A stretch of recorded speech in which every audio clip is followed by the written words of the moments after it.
گزارے کیسے زندگی، آؤ علماء سے پوچھ لیں، آئے جو مشکل پیش کوئی، آؤ علماء سے پوچھ لیں۔ الحمدللہ رب العالمین والصلاة والسلام علی سید المرسلین، اما بعد فاعوذ باللہ من الشیطان الرجیم، بسم اللہ الرحمن الرحیم۔ الصلاة والسلام علیک یا رسول اللہ وعلی آلک واصحابک یا حبیب اللہ، الصلاة والسلام علیک یا نبی اللہ وعلی آلک واصحابک یا نور اللہ۔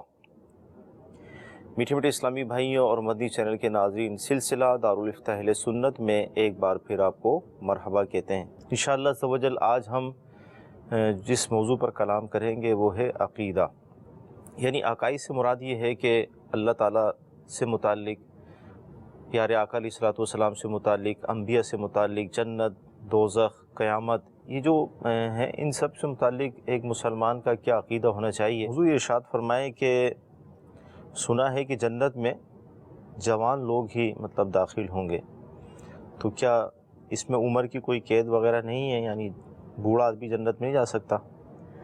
الحمدللہ رب العالمین والصلاة والسلام علی سید الانبیاء والمرسلین، اما بعد فاعوذ باللہ من الشیطان الرجیم، بسم اللہ الرحمن الرحیم۔ دنیا میں جو بوڑھے افراد ہیں وہ جنتی جو ہوں گے وہ جنت میں بھی داخل ہوں گے، لیکن جب جنت میں داخل ہوں گے تو اللہ تبارک و تعالیٰ کے فضل و کرم سے، اس کی رحمت سے سب جوان ہو جائیں گے۔ سبحان اللہ۔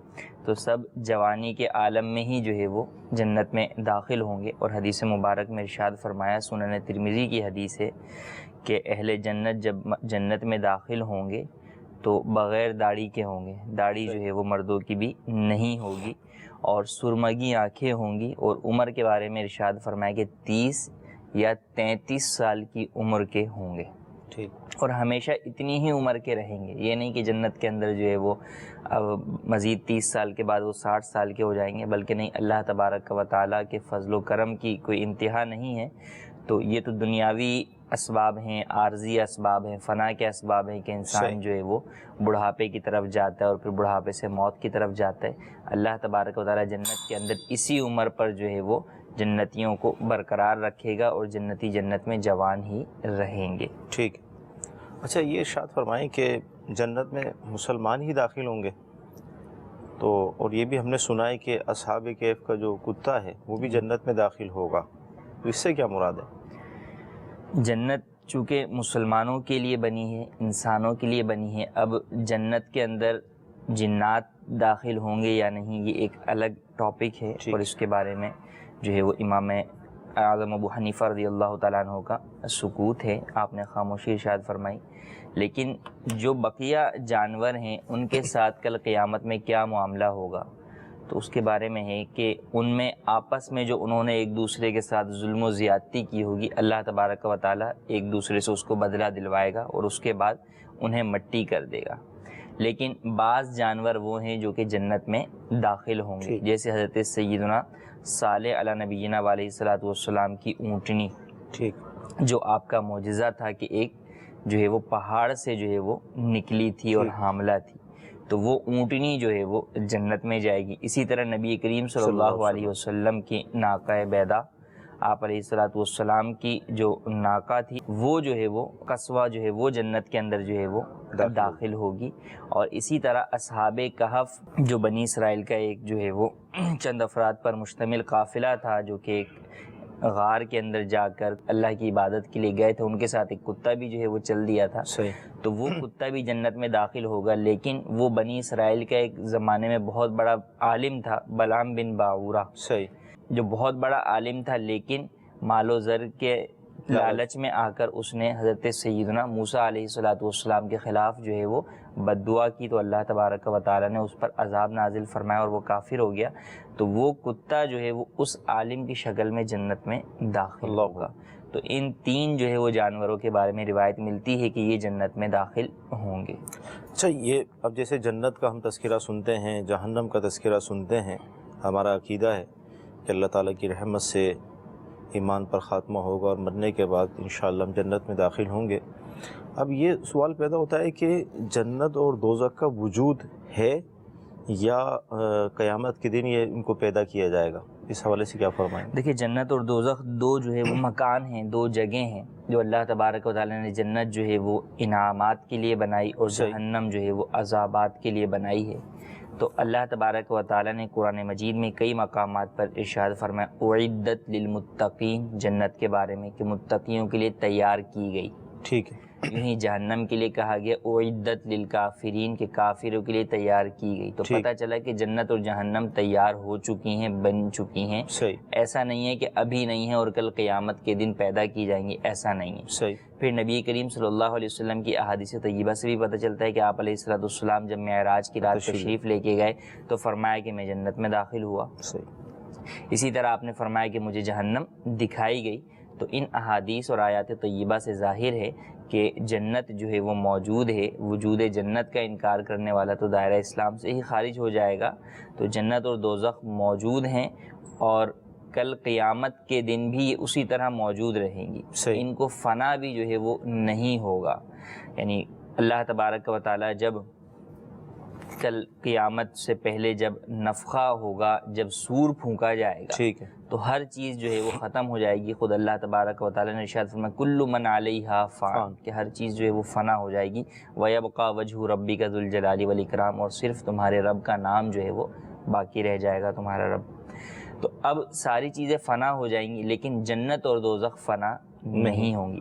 اللہ تبارک و تعالیٰ نے ایک اور مقام پر ارشاد فرمایا وَنُفِخَ فِي الصُّورِ فَصَعِقَ مَن فِي السَّمَاوَاتِ وَمَن فِي الْأَرْضِ إِلَّا مَن شَاءَ اللَّهُ۔ صحیح۔ اور جب سور پھونکا جائے گا تو جو کچھ آسمان اور زمین میں ہے سب کچھ جو ہے وہ ختم ہو جائے گا مگر جسے اللہ چاہے۔ صحیح۔ تو جو اللہ چاہے، اس کی مفسرین علماء نے بیان فرمایا کہ جنت اور دوزخ ٹھیک، اور بھی دیگر چیزیں ہیں تو ان کو فنا نہیں ہوگی۔ یہ اگرچہ پیدا بعد میں ہوئی ہیں، یوں یہ قدیم نہیں ہے، ازلی نہیں ہے۔ ازلی فقط اللہ تبارک و تعالیٰ کی ذات ہے کہ وہ ہمیشہ سے اور ہمیشہ رہے گا، لیکن بعض چیزیں وہ ہیں جو کہ ازلی یعنی ہمیشہ سے تو نہیں ہیں لیکن ابدی ہوں گی، یعنی ہمیشہ تک ہوں گی۔ صحیح ہے۔ تو وہی جنت اور دوزخ ہیں کہ پہلے تو نہیں تھی، بعد میں اللہ تبارک و تعالیٰ نے انہیں پیدا کیا ہے لیکن اب یہ ہمیشہ تک باقی رہیں گی۔ مدنی چینل کے ناظرین، جنت سے متعلق چند سوالات ہوئے، آپ نے سماعت فرمائے۔ آپ کی کورس کو ہم شامل سلسلہ کرتے ہیں۔ السلام علیکم ورحمۃ اللہ وبرکاتہ۔ وعلیکم السلام ورحمۃ اللہ وبرکاتہ۔ ہمارا تاریخ آنے وال شیر سے بات کر رہا ہوں۔ دارالفتاح اہل سنت نے سوال ہے، اگر کوئی امام مسجد غلط مسئلہ بتا دے تو اس کی کس طرح اصلاح کر سکتے ہیں؟ اس کے بارے میں کچھ مدنی پھول ارشاد فرما دیجیے گا۔ انشاءاللہ عرض کرتے ہیں۔ جی اگلی کال۔ ماشاءاللہ، سلسلہ دارالفتاح اہل سنت میں مفتی صاحب کے بارگاہ میرا سوال ہے کہ اگر اسلامی بہن کا مہر باقی ہے، اب وہ اسلامی بہن کا انتقال ہو جائے، اب جو اسلامی بہن کی والدہ ہے انتقال کے بعد اگر وہ مہر مانگے اپنے داماد سے کہ میری بیٹی کا مہر مجھے دے دے، تو کیا اسے دے سکتے ہیں یا نہیں؟ اگر اس کی اولاد بھی نہیں ہے تو اس کی رہنمائی فرما دیجیے۔ انشاءاللہ عرض کرتے ہیں۔ جی اگلی کال۔ جامپور شہر پنجاب سے محمد ثناء اللہ طاری عرض کر رہا ہوں، دارالفتاح اہل سنت۔ میرا یہ سوال ہے کہ کوئی چیز سٹاک کر کے بیچنا کیسا ہے؟ یہ جو کھال سٹاک کرتے ہیں جب مہنگی ہوتی ہے 3 ماہ یا 6 ماہ کے بعد بیچتے ہیں، اس کا بیچنا کیسا؟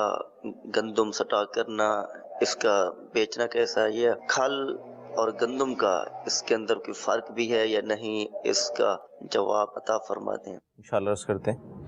اگر کوئی مسجد کا امام غلط مسئلہ بیان کر دے تو اب ازالہ کیسے ہوگا؟ دیکھیں، اولاً تو یہ کہ عوام امام کی اصلاح جیسے انہوں نے کہا کہ کیسے جو ہے وہ کریں، تو اولاً تو یہ جاننا ضروری ہے کہ وہ مسئلہ واقعی غلط بیان ہوا بھی ہے یا نہیں۔ صحیح۔ بس اوقات یوں ہوتا ہے کہ ایک ہی مسئلے کی چند صورتیں ہوتی ہیں۔ صحیح۔ آپ کو ایک صورت معلوم ہے تو اب جب امام نے اس سے ہٹ کر کوئی دوسری صورت بیان کی تو آپ یہ سمجھتے ہیں کہ جو ہے وہ مسئلہ جو ہے وہ غلط بیان ہوا۔ ٹھیک۔ اولاً تو آپ جو ہے وہ امام صاحب سے پوچھ لیں کہ میں نے جو ہے وہ مسئلہ اس طرح سنا ہوا ہے، آپ نے اس طرح بیان کیا، تو ذرا وضاحت کر دیں کہ جو ہے وہ ان دونوں مسئلوں میں کوئی فرق ہے یا کیا معاملہ ہے، صحیح۔ تاکہ یوں نہ ہو کہ بلا وجہ جو ہے وہ آپس میں چپکلش ہو جائے کہ جناب جو ہے وہ امام صاحب نے مسئلہ درست بیان کیا، آپ ہی غلط سمجھ رہے ہیں. اور ویسے بھی عالم کو یوں ٹوکنے کی بھی اجازت نہیں ہے غیر عالم کے لیے، جب اسے پتہ ہی نہیں تو کس بات کے اوپر عالم کو جو ہے وہ ٹوک رہا ہے.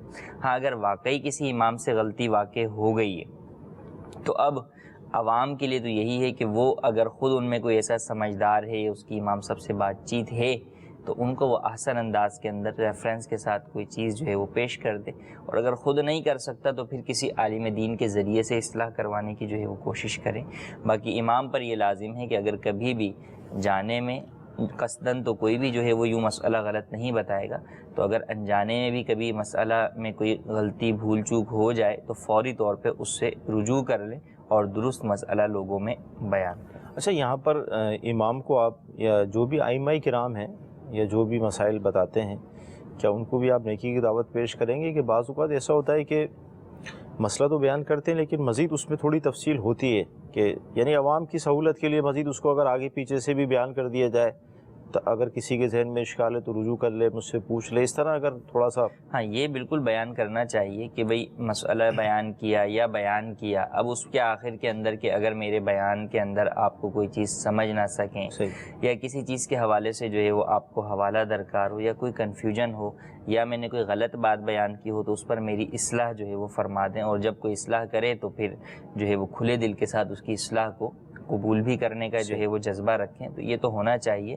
اور خود مسئلہ بیان کرنے میں بھی اس بات کا خیال رکھنا چاہیے کہ مستند مسائل اور مستند چیزیں ہی لوگوں کے سامنے بیان کی جائیں. بہت ساری باتیں ایسی ہوتی ہیں کہ ہم نے اپنے بچپن میں جو ہے وہ مسجد میں جو ہے وہ امام صاحب سے سنی یا کسی جلسے میں جو ہے وہ سن لی، اب وہ یوں ہی جو ہے وہ چلی جا رہی بجائے اس کے کہ وہ کیا تھی یا کیسی تھی. یا چلیں مسجد اور جلسے میں تو پھر بھی کچھ جو ہے وہ ایک مستند بات ہوتی ہے، لیکن گھر میں ہی سن لی، والد صاحب سے بھائی ہم نے یہ بات سنی ہے، دادا سے یہ بات سنی ہے، چچا سے یہ بات سنی ہے، تو اب اس کو جو ہے وہ آگے بیان کیا جا رہا ہے اس چیز سے قطع نظر کہ اس کی حقیقت کیا ہے، کتنا اتھینٹک ہے وہ چیز. صحیح.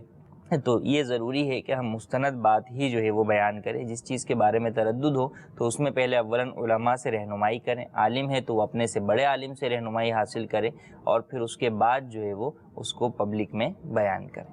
ٹھیک، بہت پیارا جواب ارشاد فرمایا. اور بہت اچھی بات یہ بیان ہوئی کہ مسئلہ وہی بیان کیا جائے کہ جو 100% کنفرم آپ کو بھی پتہ ہو. اچھا، اگر اسلامی بہن کا انتقال ہو گیا، شوہر نے مہر ادا نہیں کیا تھا، اب وہ تو دنیا سے رخصت ہو گئیں، والدہ تقاضا کر رہی ہیں، تو کیا ہوگا اس میں؟ دیکھیں، مہر کی حیثیت جو ہے وہ قرض کی سی ہے. تو جس طرح میت کے انتقال کے بعد اولاً جو ہے وہ تجہیز و تکفین ہوتی ہے، عورت کی تجہیز و تکفین اس کے مال سے نہیں کی جائے گی. مرد کے لیے تو یہ حکم ہے کہ مرد اگر انتقال کرے گا تو اس کی تجہیز و تکفین اس کے مال سے کی جاتی ہے. اولاً یہ حق ہے اس کا تجہیز و تکفین کا، لیکن عورت کی تجہیز و تکفین جو ہے وہ اس کے شوہر پر لازم ہوتی ہے. اب اس کے بعد جو نمبر آتا ہے وہ آتا ہے قرضوں کی ادائیگی کا. صحیح. تو عورت کا جو قرض ہے، جو شوہر کے اوپر جو قرض ہے، شوہر نے اس کا قرض جو ہے وہ ادا کرنا ہے، تو وہ مہر کی صورت میں. اب جب عورت کا انتقال ہو گیا تو گویا کہ جیسے انہوں نے کہا کہ اس کے بچے بھی نہیں ہیں، تو اب جب بچے نہیں ہیں تو جو وراثت کی تقسیم ہوتی ہے اس میں سے آدھا شوہر کو ملتا ہے، لہٰذا آدھا مہر تو شوہر اپنے پاس ہی رکھ لے گا، بقیہ آدھا مہر جو ہے وہ ان کے والدہ کو دے گا. اور والدہ بھی وہ پورا اپنے پاس نہیں رکھیں گی، بلکہ اگر ان کے والد موجود ہیں تو چھٹا حصہ والدہ لے گی اور بقیہ سارا والد کو دے گی. اور اگر جو ہے وہ والد موجود نہیں ہے، والدہ جو ہے وہ ایسی صورت کے اندر تیسرا حصہ لے کر جو ہے وہ جو دیگر بہن بھائی وغیرہ ہیں ان کے اندر تقسیم کرے گی. تو یہ جو ہے وہ چند صورتیں وراثت کی بنیں گی. تو باقاعدہ مہر کی رقم کے اندر بھی وراثت ہی جاری ہوگی. ٹھیک. جو گندم وغیرہ ہوتی ہیں اسٹاک کر کے جو بیچتے ہیں، جی، تو کیا دیکھیں اس کو شریعت کے اندر جو ہے وہ احتکار کہلاتا ہے، یہ ذخیرہ اندوزی، اسٹاک کرنا. تو اب ایسے وقت اسٹاک کرنا جبکہ مارکیٹ کے اندر چیز جو ہے وہ دستیاب نہیں ہے، اور چیز سے مراد کھانے پینے کی اشیاء. اب وہ جو ہے وہ دستیاب نہیں ہے اور اب یہ روک کر بیٹھا رہے کہ تاکہ اور زیادہ مانگ ہو، طلب بڑھے تو میں مزید مہنگا کر کر بیچوں گا، تو یہ جائز نہیں ہے. لیکن مارکیٹ کے اندر وہ چیز دستیاب ہے، اب ایسی صورت میں اسٹاک کر لیتا ہے تو وہ جائز ہے، اس میں حرج نہیں ہے. ایک سوال ہمیں یہ موصول ہوا ہے کہ اگر کوئی بیوی جھوٹ بول دے تو کیا وہ اپنے شوہر پر حرام ہو جاتی ہے جھوٹ بولنے سے؟ جھوٹ بولنا حرام اور کبیرہ گناہ جو ہے وہ ضرور ہے، لیکن اس کی وجہ سے عورت شوہر پر حرام نہیں ہوتی۔ اگر ایسا ہو تو ساری ہی جو ہے وہ بیویاں فی زمانہ اپنے شوہروں پہ حرام ہو جائیں کہ جھوٹ کتنا عام ہے، یہ بات ہر مسلمان ہی جو ہے وہ جانتا ہے۔ صحیح۔ تو جھوٹ بولنا گناہ ضرور ہے، اگرچہ اس نے ازدواجی زندگی سے متعلق ہی کوئی جھوٹ بولا ہو، جب بھی وہ اپنی جگہ گنہگار ضرور ہے، لیکن شوہر پر حرام نہیں ہو۔ ٹھیک۔ اچھا، اسی طرح ابو عبداللہ کوئی صاحب ہیں، سوال یہ کر رہے ہیں کہ پڑوسی تنگ بہت کرتے ہیں اور اس وجہ سے اگر گھر چھوڑ کر چلا جائے آدمی تو اس پڑوسی پر کیا حکم ہوگا کہ جو اتنا تنگ کرتا ہے کہ لوگ وہاں ٹکتے ہی نہیں، کیا فرمائیں؟ ہر ایک پڑوسی کا دوسرے پڑوسی کے اوپر جو ہے وہ حق ہے، صحیح، اور مسلمان ہونے کے ناطے یہ حق جو ہے وہ مزید بڑھ جاتا ہے۔ صحیح۔ تو اب اگر واقعی کوئی پڑوسی جو ہے وہ دوسرے پڑوسی کو بلا وجہ جو ہے وہ تنگ کرتا ہے، اس کو ایذا پہنچاتا ہے، تو سخت گناہ گار ہوگا۔ نبی کریم صلی اللہ علیہ وسلم کی حدیث مبارکہ ارشاد فرمایا، من آذا مسلما فقد آذانی ومن آذانی فقد آذى اللہ، کہ جس نے کسی مسلمان کو تکلیف دی اس نے مجھے تکلیف دی، اور جس نے مجھے تکلیف دی اس نے اللہ تبارک و تعالیٰ کو تکلیف دی۔ ٹھیک۔ اللہ تبارک و تعالیٰ کو کوئی تکلیف دے نہیں سکتا، اللہ تبارک و تعالیٰ اس چیز سے پاک ہے۔ مقصد بتانا ہے، مقصود ہے کہ کس قدر بڑا گناہ ہے ایک مسلمان کو تکلیف دینا۔ صحیح۔ تو ایک پڑوسی جس کو تو دوسرے کا خیال رکھنا چاہیے، اس کے حقوق ادا کرنے چاہیے، چاہے جائے کہ وہ اس کو تنگ کر کے اس کو جو ہے وہاں سے بھگا دے یا اس کو وہ گھر چھوڑنے پر مجبور کر دے، تو ایسا شخص سخت گناہ گار ہوگا۔ مدنی چینل کے ناظرین، اسلام کے بنیادی عقائد، یہ ہمارا موضوع ہے، اس پر گفتگو چل رہی ہے۔ مزید کالز۔ السلام علیکم ورحمۃ اللہ وبرکاتہ۔ وعلیکم السلام ورحمۃ اللہ وبرکاتہ۔ عدیل باب المدینہ کراچی سے عرض کر رہا ہوں۔ مفتی صاحب کی بارگاہ میں عرض یہ ہے کہ جب کسی شخص کا انتقال ہو جاتا ہے تو اس کو قیامت تک قبر میں رہنا پڑتا ہے۔ قبر میں رہنے کے بعد پھر جو اس کے معاملات ہوتے ہیں، پھر کہیں جا کر قیامت قائم ہوگی، پھر وہ نکلیں گے، پھر جنت میں داخل ہوں گے۔ پوچھنا یہ ہے کہ ہم بعض اوقات علماء کرام سے سنتے ہیں کہ فلاں بزرگ کا انتقال ہوا، ان سے پوچھا گیا کہ اللہ تعالیٰ نے آپ کے ساتھ کیا معاملہ فرمایا، تو وہ کہتے ہیں کہ ہمیں اللہ تعالیٰ نے بخش دیا اور جنت میں داخل فرما دیا۔ تو ابھی تو قیامت ہی قائم نہیں ہوئی، تو جنت میں کیسے داخل ہوگا؟ براہ کرم اس حوالے سے رہنمائی فرما دیجیے۔ السلام علیکم ورحمۃ اللہ وبرکاتہ۔ وعلیکم السلام ورحمۃ اللہ وبرکاتہ۔ جی، اگلی کال۔ میرا سوال یہ ہے کہ یہ جو انگوٹھے چومنا ہے اس کے بارے میں تھوڑی وضاحت کر دیں، اور دوسرا سوال یہ ہے اگر سونے کے ٹائم تلاوت سنی جائے لیٹ کے کانوں میں ہینڈ فری لگا کے اگر سنیں تو وہ اس کے بارے میں وضاحت کر دیں کوئی۔ انشاءاللہ عرض کرتے ہیں۔ جی، اگلی کال۔ سر یہ پوچھنا تھا کہ جب مطلب کہ کوئی عمرہ کرنا چاہتا ہے تو وہ مطلب کہ ان کے والدین ابھی زندہ ہیں، وہ اپنے والدین کی طرف سے وہ عمرہ وغیرہ کر سکتے ہیں؟ انشاءاللہ عرض کرتے ہیں۔ قیامت تک جو ہے وہ قبر میں رہیں گے، لیکن ہم بزرگوں سے متعلق کتابوں میں ہم نے بھی پڑھا ما فعل اللہ بک، اللہ نے آپ کے ساتھ کیا سلوک کیا، کیا معاملہ فرمایا، تو وہ کہتے ہیں کہ اللہ نے ہمیں جنت میں داخل فرمایا۔ حالانکہ یہ سارا معاملہ تو بھی ہونا ہے، جی، اس سے کیا مراد ہے؟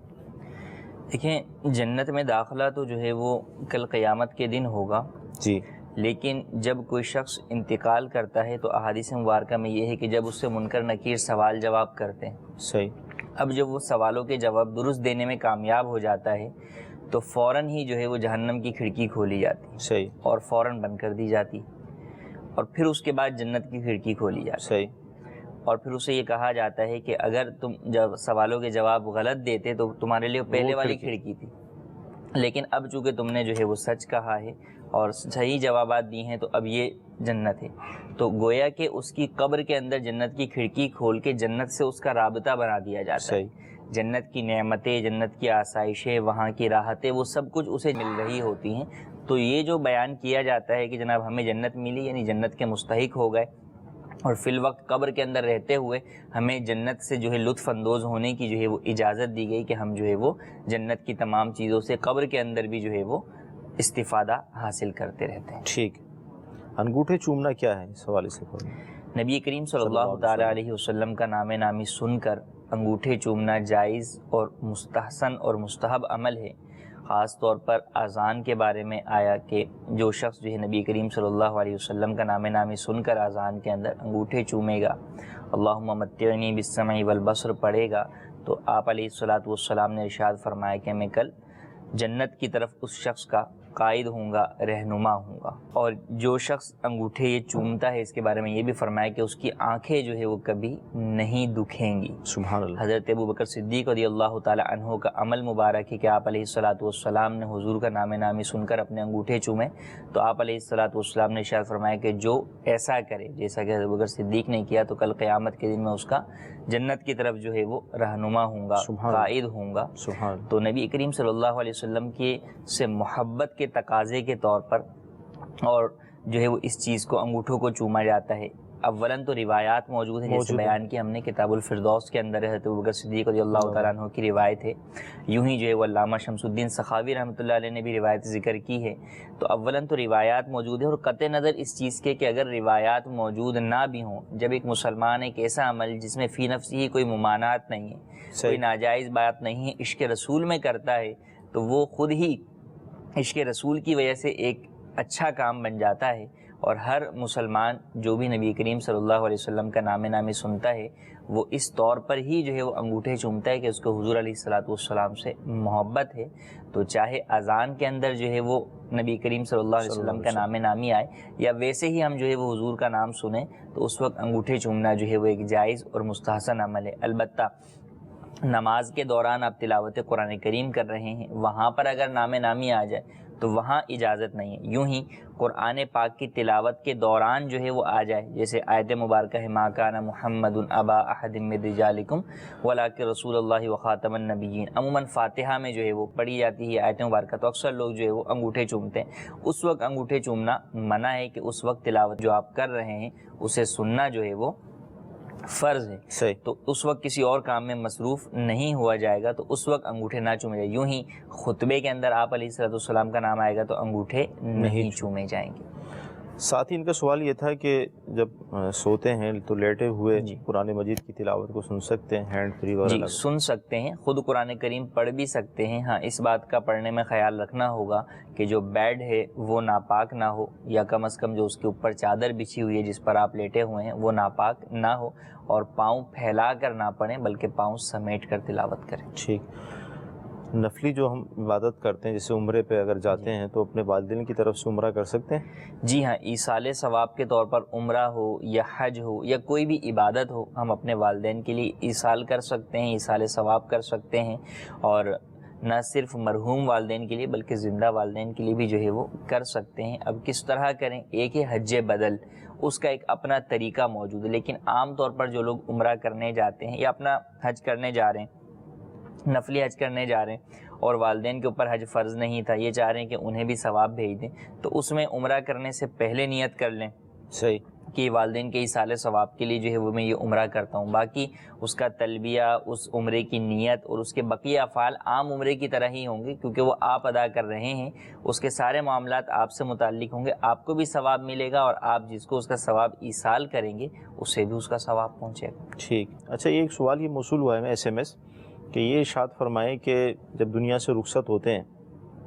اگر ہمارے والدین پہلے رخصت ہو چکے، رشتہ دار وغیرہ، تو کیا ان سے ملاقاتیں ہوں گی ہماری؟ جی ہاں، جو جنتی ہوں گے، جو رشتہ دار جنتی ہوں گے ان سے ملاقاتیں جو ہے وہ ہوں گی۔ ہاں، جو خدا نخواستہ جو ہے وہ جہنم کا مستحق ہوا تو اس سے ملاقات نہیں ہو سکے گی، لیکن جو جنتی ہوں گے ان کی ارواح بھی آپس میں ملاقات کریں گی، اور کل جنت کے اندر بھی جو ہے وہ ساتھ ہوں گے، ایک دوسرے سے ملاقات کریں گے، حتیٰ کہ اگر کسی کے والدین جو ہے وہ اعلیٰ درجے کی جنتوں میں ہوں گے اور اولاد جو ہے وہ کم درجے کی جو ہے وہ جنتوں میں ہوں گے، تو ایسی صورت کے اندر اللہ تبارک و تعالیٰ اپنے فضل سے اولاد کو والدین کے بلند درجوں کے اندر جو ہے وہ داخل فرما دے گا۔ اسلامی بہنیں وہ یہ سوال پوچھ رہی ہیں کہ کیا بغیر سر پر دوپٹہ لیے وضو ہو جاتا ہے؟ جی ہاں، بغیر سر پر دوپٹہ لیے بھی وضو ہو جائے گا۔ ٹھیک۔ مزید کالز؟ السلام علیکم ورحمۃ اللہ وبرکاتہ۔ وعلیکم السلام ورحمۃ اللہ وبرکاتہ۔ مصطفیٰ عبدالغفور عطاری، دارالفتاء اہل سنت میں میرا یہ سوال ہے، غیر محرم کو تحفہ دینا کیسا؟ انشاءاللہ عرض کرتے ہیں۔ جی اگلی کال۔ مفتی صاحب کی بارگاہ میں سوال عرض ہے کہ کیا ایک میت کی 2 مرتبہ نماز جنازہ پڑھی جا سکتی ہے؟ انشاءاللہ عرض کرتے ہیں۔ جی اگلی کال۔ میرا نام محمد شاہ رخ اتاری ہے. مفتی صاحب کی بارگاہ میں میرا سوال ہے، اگر فجر، ظہر، عصر، مغرب چھوٹ گئی، اب کیا عشاء کی نماز پڑھیں؟ تو عشاء کی جماعت ہونے کے بعد ساری نمازیں پڑھ سکتے ہیں یا نہیں؟ اس کی رہنمائی فرما دیجیے. عرض کرتے ہیں انشاءاللہ غیر محرم کو تحفہ دینا کیسا؟ دیکھیں، غیر محرم کو تحفہ دینا جو فی زمانہ جو رائج ہے، ناجائز عشق کی بنیاد پر، مجازی عشق کی بنیاد پر، یا ناجائز دوستیوں کی صورت کے اندر، تو وہ تو ناجائز اور حرام ہے، اور اس کو رشوت علماء نے قرار دیا ہے کہ وہ رشوت ہے. تو اگر کبھی کسی نے دیا ہے تو اس پر لازم ہے کہ وہ اسے واپس جو ہے وہ لے لے، یا وصول کرنے والا اسے واپس کرے اور توبہ بھی کرے. ٹھیک ہے. ایک میت کی 2 مرتبہ نماز جنازہ پڑھ سکتے ہیں؟ تکرار نماز جنازہ فقہ حنفی کے اندر اس کی چند صورتیں ہیں. صحیح. ہر صورت کے اندر جو ہے وہ جائز نہیں ہے. صحیح. مثال کے طور پہ جو شخص ولی ہے میت کا، اس نے جنازہ نہیں پڑھا، صحیح، اور اس کی اجازت سے بھی نہیں پڑھا گیا، اور وہ خود بھی اس جنازے میں شامل نہیں ہوا، کسی اور نے جو ہے وہ پڑھ دیا، تو اب ایسی صورت کے اندر ولی کو اس بات کا حق حاصل ہے کہ وہ دوبارہ جنازہ پڑھ سکتا ہے یا پڑھوا سکتا ہے. ہاں، لیکن دوسرے جنازے میں شامل وہی افراد ہو سکتے ہیں جو پہلے جنازے میں شامل نہیں ہوئے. ٹھیک ہے. اور اگر ولی خود پڑھ چکا ہے یا ولی نے جو ہے وہ اجازت دے دی کہ تم پڑھ لو، تو ایسی صورت کے اندر بعد والے افراد نہیں پڑھ سکتے. اور اس کی مشہور دلیل جو علماء نے دی وہ یہ کہ نبی کریم صلی اللہ علیہ وسلم کا جنازہ مبارکہ اگر تکرار نماز جنازہ جائز ہوتا تو آج تک بار بار پڑھی جاتی رہی، اور کون ایسا مسلمان ہوتا جو کہ اس شرف سے محروم ہوتا. صحیح.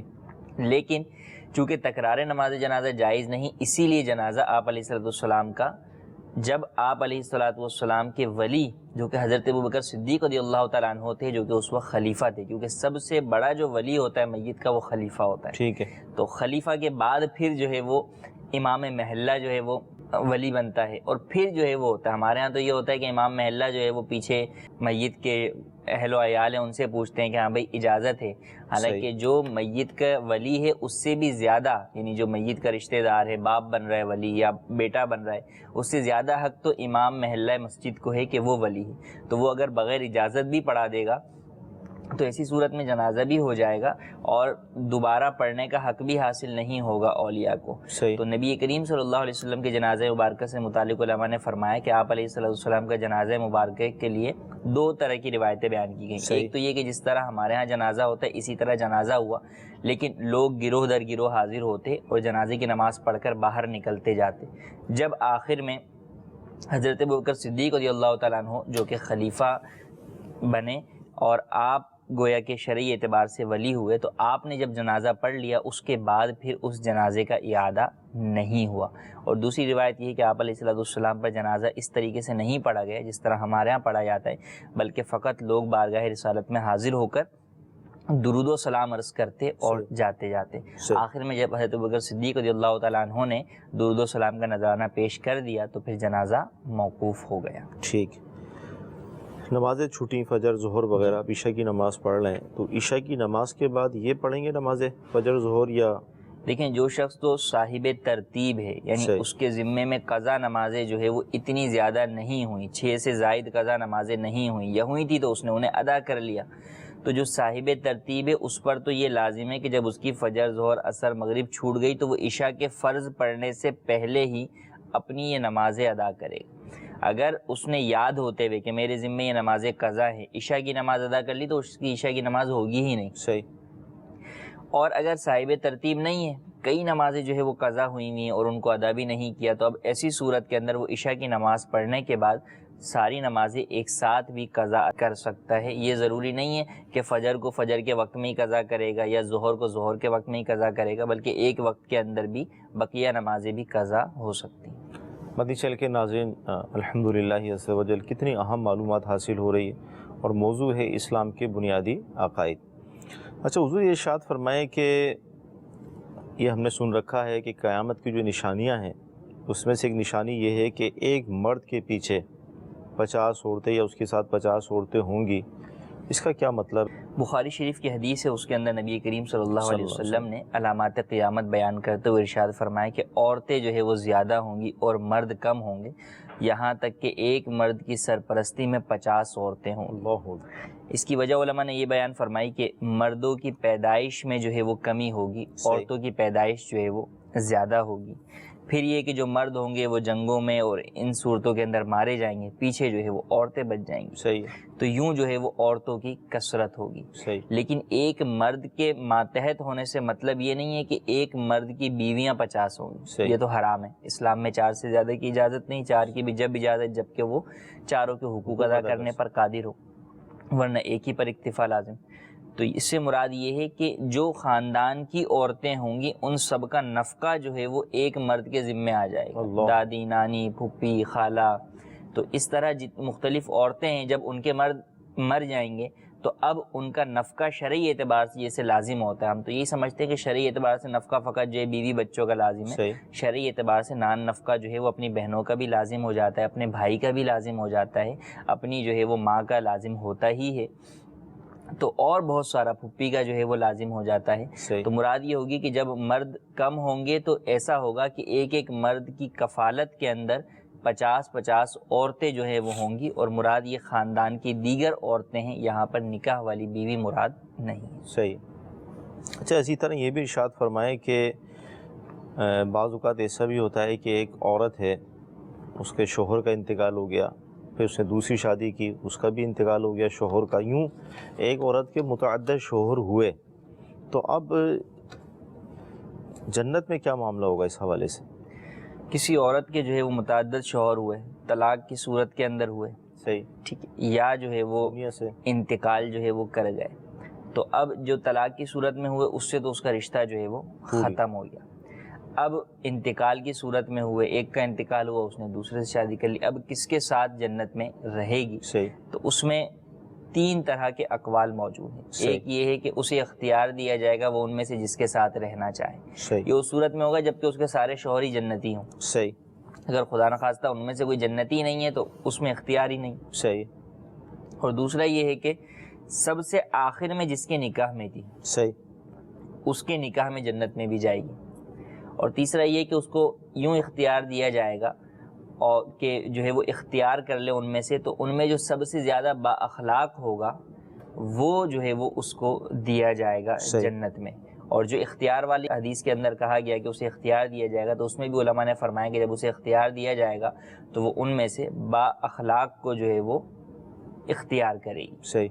اب یہ کہ مطلقہ ہو گئی یا کنواری عورتیں جو کہ اس حالت کے اندر اس دنیا سے انتقال کر گئیں، اب ان کا کیا ہوگا؟ تو اس کے بارے میں علماء نے فرمایا کہ ان کے ایسے مرد جن کی بیویاں جو ہے وہ جہنمی ہو گئیں، صحیح، یا ان کی طلاق ہو گئی، اب ان مردوں سے، ان جنتی مردوں سے جو ہے وہ ان عورتوں کا نکاح کروا دیا جائے گا۔ اگر وہ اس کے اوپر راضی نہ ہوں گی ان میں سے کسی سے نکاح کرنے پر، تو اللہ تبارک و تعالی حور عین سے مرد پیدا فرمائے گا اور اس سے اس کا نکاح فرما دے گا۔ ٹھیک۔ ایس ایم ایس جو موصول ہوئے، اس میں ایک ایس ایم ایس یہ بھی ہے ہمارے پاس کہ کسی علاقے کے حوالے سے ہے کہ وہاں پر یہ بات مشہور ہے کہ اگر بیوی کا انتقال ہو جائے تو میکے والے جو ہے وہ کفن دیں گے، کیا ہے؟ ایسا نہیں، کفن تو جو لازم ہوگا، تجہیز و تکفین لازم ہوگی، وہ شوہر پر جو ہے وہ لازم ہوگی بوقت موت۔ جب عورت شوہر کے نکاح میں تھی تو شوہر کے ذمے عورت کا کفن دفن لازم ہوتا ہے۔ صحیح۔